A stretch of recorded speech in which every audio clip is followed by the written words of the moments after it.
Hi! இது ஒரு அமைதியான சாட்டர்டே ஈவ்னிங் தான். என்னடா அமைதியான ஈவ்னிங் சொல்றேன்னு நெனைக்கிறீங்களா? என் பொண்ணு சாட்டர்டேனாலே டான்ஸ் கிளாஸ் போயிருவாளா, என் பையனும் 5 மணிக்கு தூங்கிருவான். ஆ ஒரு அமைதியா இருக்கும். ஏன்னா காலையிலருந்து கத்திக்கிட்டே இருக்கிற மாரி இருக்கும். அப்படியே மைண்ட் ஃப்ரீயா இருக்கும். ஒரு 1 ஹவர் எனக்கு பிரேக் கிடைச்ச மாரி இருக்கும். நான் போய் வேகமா குளிச்சுட்டு வந்துருவேன். ஈவ்னிங் ஆயிரும். இப்ப தம்பி பொறந்ததுலேருந்தே குளிக்கிறதுக்கு. ஆ குளிச்சுட்டு வந்துட்டு ஃப்ரீயா இருக்கமே, பால் ஆத்தி குடிக்கலான்னு தான் குடிச்சிட்டு இருந்தேன்.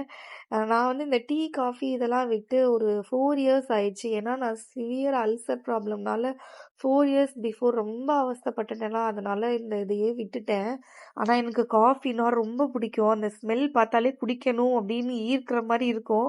ஆனா, நான் அப்புறம் அப்ப பட்ட கஷ்டத்த நெனப்பேன். வேணாம்ப்பா திரும்பியும் இந்த கஷ்டம் பட வேணான்னு அத கம்ப்ளீட்டா அவாய்ட் பண்ணிட்டேன். ஆனா, நான் டீ குடிக்க மாட்டேன். நான் இப்போ டீ வந்து என் ஹஸ்பண்ட் தான் போட்டுட்டுருக்கேன். இப்ப சென்னையில வந்து கிளைமேட் நல்லா இருக்கு. இந்த ஈவ்னிங் வந்து டக்குன்னு இருட்டாயிடுற மாரி இருக்கா, ஒரு 5:00க்கே வந்து ரொம்ப அப்படியே மேகம்லாம் இதாகி இருட்டாயிடுது. மழை சாரல் லைட்டா இருக்கு. ஸோ, அதனால அவங்களுக்கு ஒரு டீ போட்டு குடிச்சுட்டு, நம்மளும் நிம்மதியா உட்காந்து டீ இதெல்லாம் என்ஜாய் பண்ணி குடிக்கலான்னு தான் இருந்தது. நான் டிவி இதெல்லாம் நான் மோஸ்ட்லி சாப்பிட்றப்பவோ, அந்த டைம் எதுவுமே பார்க்க மாட்டேன். மைண்ட் இப்போ இருக்கிற நிலைமைக்கு இந்த 2 பசங்கள வச்சு மேய்க்கிறனால, அமைதியா உட்காந்து நமக்கு புடிச்ச மாரி இருக்கறதே ரொம்ப நல்லா இருக்க மாரி இருக்கு. நைட்டுக்கா என் ஹஸ்பண்ட் கிட்ட குல்ஃபி சாப்பிடணும்னு ஆசையா இருக்குன்னு கேட்டேன். அவங்க குல்ஃபி வாங்கிட்டு வந்தாங்க. பாய்.